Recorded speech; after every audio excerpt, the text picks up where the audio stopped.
This happened back in 2017, during what was supposed to be the best spring break of my life, but it turned into one of the most terrifying and traumatic things I've ever lived through. So, it was March, and a group of my college buddies and I decided to head down to Cabo San Lucas, Mexico. You know, sunshine, beaches, cheap tequila, classic spring break move. We were there for fun, not fear. Now, one afternoon we decided to rent jet skis. Big ocean, big waves. None of us had ever driven one before. Not properly anyway, but when the rental guy handed us life jackets and gave us a quick 2-minute tutorial, we just nodded like we knew exactly what we were doing.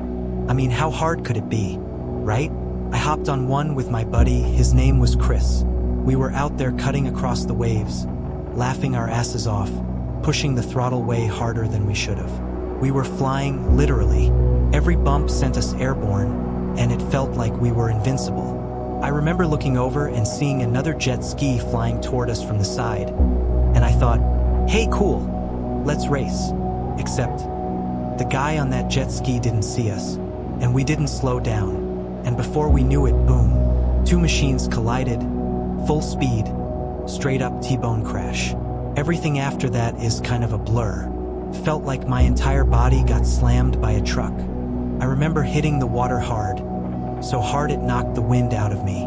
The sound of the impact rang in my ears even underwater. And then, nothing, just silence. When I came to, I don't know how long it was, I was floating, bobbing in the water like a rag doll. Couldn't move my left leg. I looked down and, man, I still remember the blood in the water. My leg was torn up, just mangled. Panicked, I started screaming for Chris, but he wasn't screaming back. Somehow I managed to spin myself around and saw his body floating not far from me. Face up, eyes shut, not moving. I started yelling like crazy, splashing, trying to swim toward him. But I was weak, and my leg was bleeding like hell. People on the beach saw the crash and called for help. Locals came out in boats. Paramedics showed up not long after. They pulled us out of the water, and everything was chaos after that. Sirens, shouting, people crying. Chris, he had a fractured skull. He was in a coma for 2 days. We didn't even know if he'd make it. And me? I had deep gashes down my thigh, had to get stitches and spend days in the hospital. But honestly, the physical injuries weren't even the worst part. It was the guilt. We both blamed ourselves. We kept replaying it in our heads, thinking, what if I had slowed down? What if I had just looked left for 1 second longer? Those thoughts ate us alive for months. You go down there thinking it's all going to be fun in the sun. And next thing you know, you're dragging your best friend's limp body out of the ocean wondering if he's already dead. When Chris finally woke up, he didn't even remember the crash. He had to be told everything, and I had to sit there and tell him. That was rough. Watching his face fall as I gave him the play-by-play of how we almost didn't make it back home. We've both healed up since, at least physically. Chris has still got some scarring on his head, and I've got a gnarly one on my leg that I'll probably take to the grave. And that's why I'm telling you this. Not for pity or drama. I'm telling it because people don't think stuff like this will ever happen to them. Until it does. Jet skis seem fun, yeah, they're a blast. But they're also real machines. There's no rewind button if you mess up. No second chances if you crash into someone going 50 miles an hour. I almost lost my best friend that day. Hell, I almost lost myself. And I'd trade every sunny beach in the world to go back and undo that one moment. But I can't, so I talk about it instead. This story, man, it starts with a song, a drink, and ends in blood. It's one I've carried with me for almost 20 years now. Back in 2008, I was a college student just like millions of others, young and way too hyped for spring break. Me and my best friend, Tyler, we were in our junior year. Both of us from Indiana, Nashville, excited to break free, party hard, and just live it up for 1 week before midterms swallowed us whole. We picked Cancun, Mexico. I mean, why not? Beaches, sun, cheap drinks, and let's be honest, college students everywhere. It was the go-to spot. Now, the first few days, they were amazing. We were drinking tequila, dancing, flirting with girls. Then came that night. It was Thursday. The biggest party of the week was happening at this place called Club Templo. That place was awesome. Strobe lights flashing, reggaeton booming so hard you could feel it in your chest. Tyler and I squeezed our way into the crowd near the stage. Everyone was sweaty, wild, just letting loose. It felt like the whole world was in there partying. And then everything flipped. First, it was just loud pops, like firecrackers. At first, that's exactly what I thought it was. I mean, we were in a nightclub during spring break. Crazy stuff happens. But then I saw people hit the floor. Not like dancing, like diving, screaming. Someone nearby shouted, "Gun!" And that was it. People were running, shoving, trying to crawl under tables, out exits, anywhere but near the front. I grabbed Tyler's arm and yanked him toward the bar to duck behind it. That's when I felt him go limp. He just dropped. I looked down, and man, I'll never forget what I saw. His leg, soaked in blood. He had been shot, right in the thigh. The expression on his face was a mix of pain and pure shock. He wasn't even screaming yet. He was just frozen. The music had cut. The lights stayed flashing. But the gunshots, they kept going. Like 5, 6, maybe more. Then everything went silent. Then the shooters had ran off. I don't know. It was a blur. But I wasn't thinking about them. I was thinking about Tyler. I tried to lift him, but I'm not exactly Superman, and he was a big dude. So I just pressed down on his leg, hard as I could, using my shirt to try and stop the bleeding. The floor was sticky, booze, blood, glass. People were crying, yelling in Spanish, in English, everywhere. Eventually, security came rushing in, followed by cops with rifles. Paramedics were shouting, pushing through bodies. They grabbed Tyler and pulled him onto a stretcher. I rode in the ambulance with him. At the hospital, they told us the bullet had torn through muscle, missed a major artery by an inch. If it had gone just a little deeper, he could have bled out right there on the club floor. He ended up needing multiple surgeries, months of rehab, physical therapy. He walks with a slight limp now, still gets pain in the winter. But he's lucky.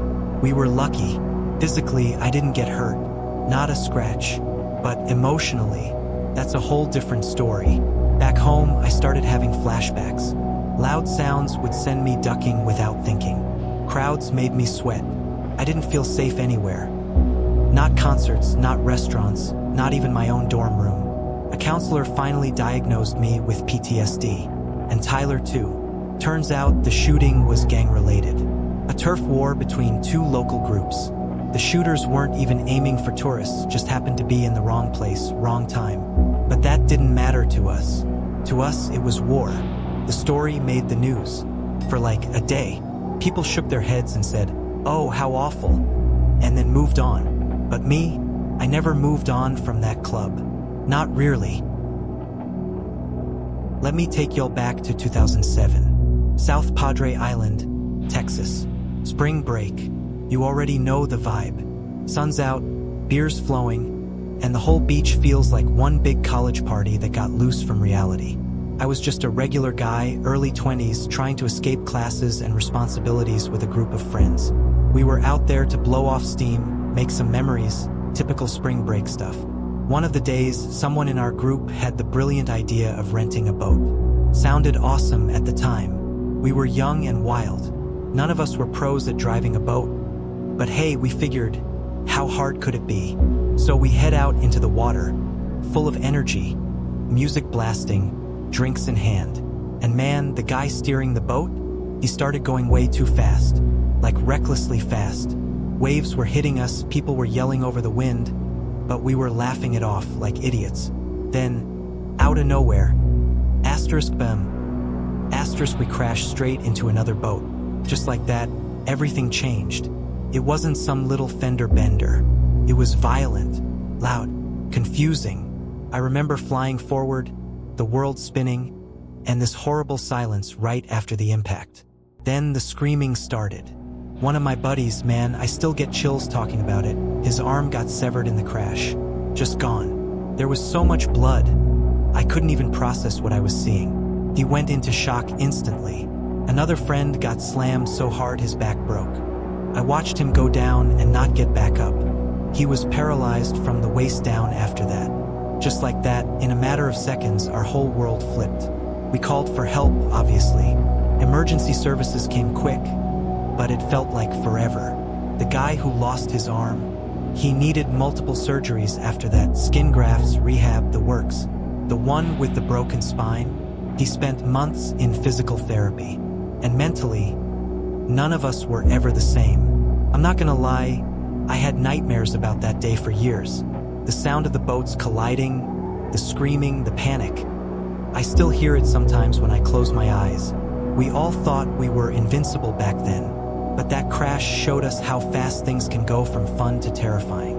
And the craziest part? We weren't even doing anything illegal, just inexperienced, irresponsible. So yeah, that was the spring break that changed everything. It was supposed to be a fun trip, and instead, it damn near ended in tragedy. If you've ever been to South Beach during spring break, you already know it's wild. I mean, I'm talking shoulder-to-shoulder crowds, bass thumping from a dozen directions. It's chaos, but the good kind, usually. But in 2016, I was there for what I thought was going to be the best week of my life. Me and my buddies had driven down from Georgia in my beat-up Honda Civic. Barely had enough money for gas, much less a hotel room. So we crammed 5 dudes into a tiny Airbnb with 1 bed and a busted AC. Still, we didn't care. We were ready for sun, sand, and bad decisions. Now, the night everything went down, man, it was hot. Like, sticky, can't breathe kind of hot.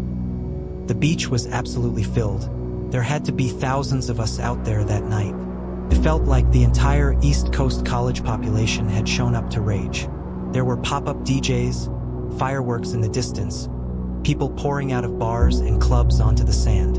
I remember standing there, holding a plastic cup of mystery punch, sweating through my tank top, thinking, yeah, this is what college is all about. And then, it happened in seconds.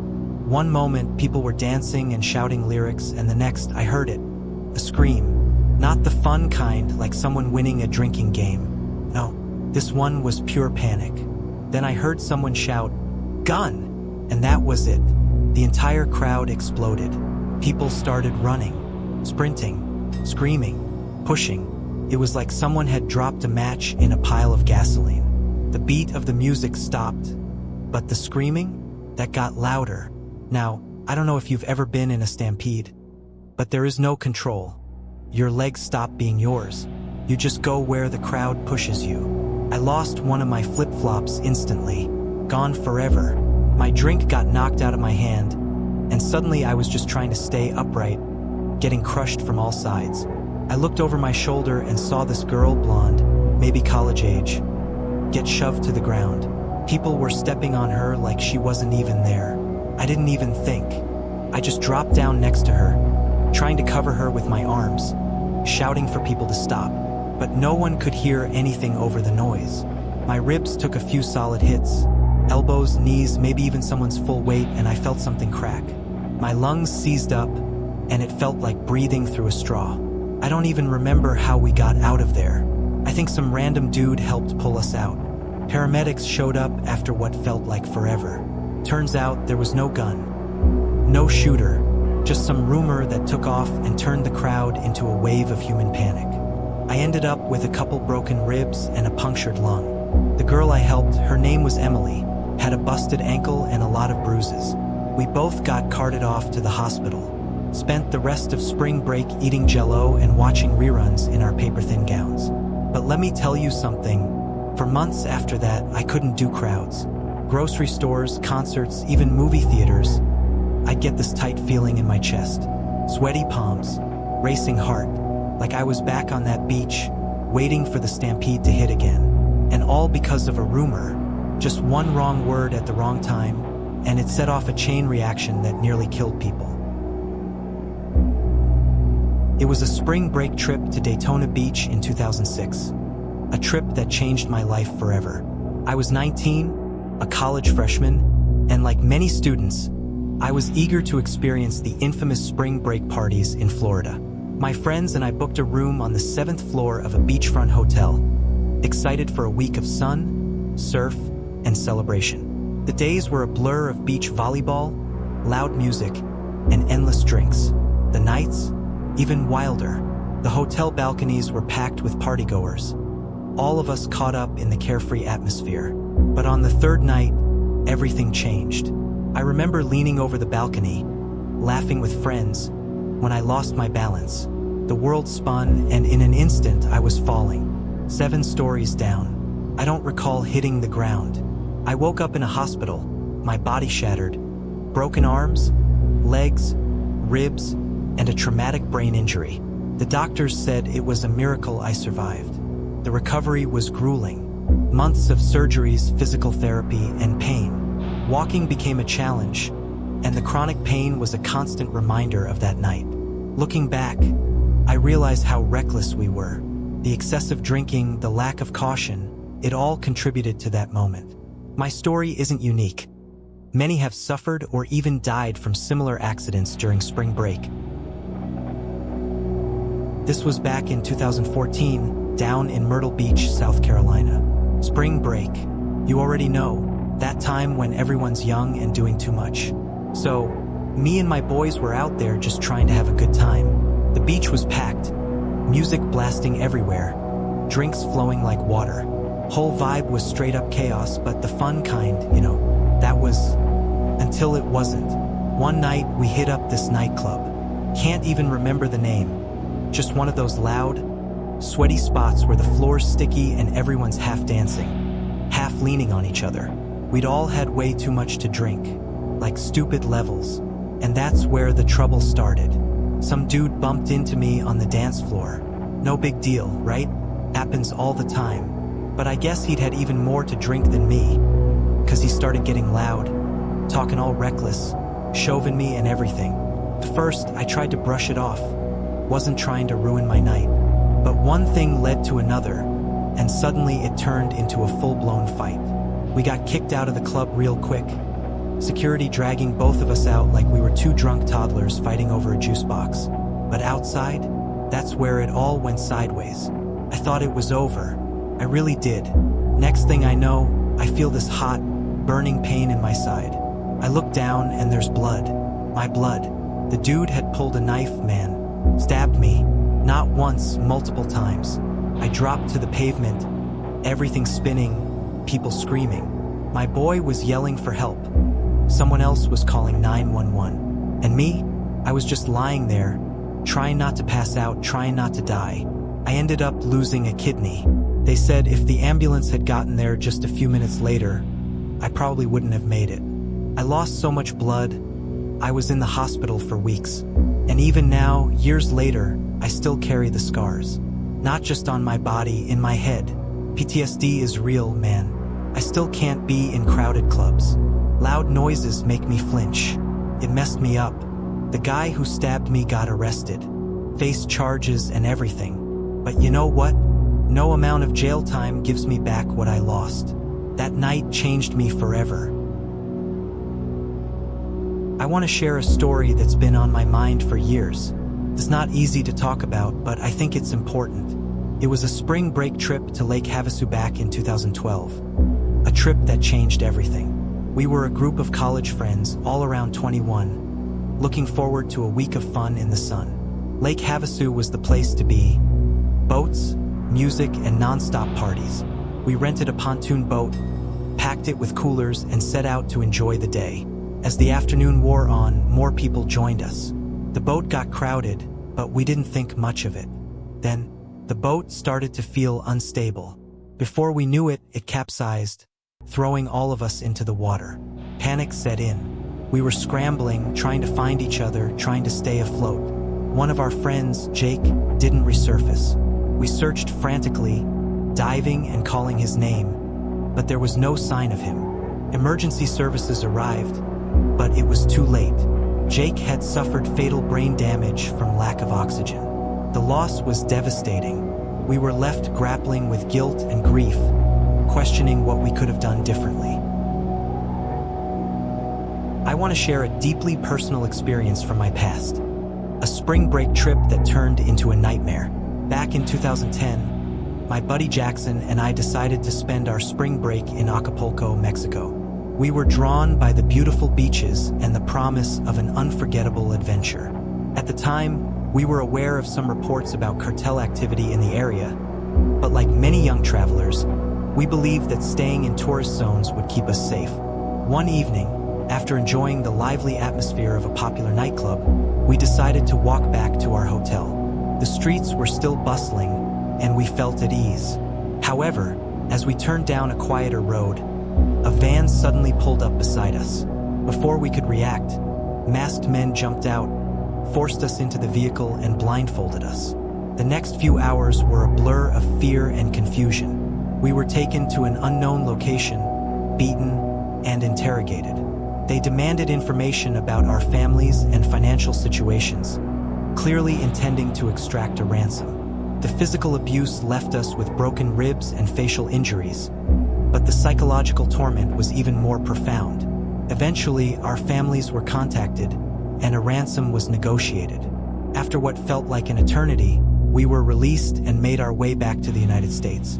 Physically, we began to heal, but the emotional scars ran deep. Both Jackson and I were diagnosed with PTSD, and the experience left us with a lasting aversion to travel. I share this story not to instill fear, but to emphasize the importance of awareness and caution when traveling. Always research your destination, stay informed about current events, and prioritize your safety above all else. Back in 2013, during my college years, my friends and I decided to spend our spring break in Cancun, Mexico. We booked a budget hotel to save some money, thinking it would be just a place to crash after our adventures. The trip started off great. We spent our days lounging on the beach and our nights exploring the vibrant nightlife. The hotel was nothing fancy, but it served its purpose. However, one night, everything changed. I was startled awake by the sound of alarms and the smell of smoke. Panic set in as I realized the hotel was on fire. The hallways were filled with thick smoke, making it hard to see or breathe. People were screaming, trying to find their way out. It was absolute chaos. I managed to find a stairwell and made my way outside, coughing and gasping for air. Once outside, I saw the flames engulfing parts of the building. Emergency services arrived, and we learned that one of the guests had suffered severe burns and smoke inhalation. They required extensive medical treatment, including skin grafts. In the aftermath, many of us were left traumatized.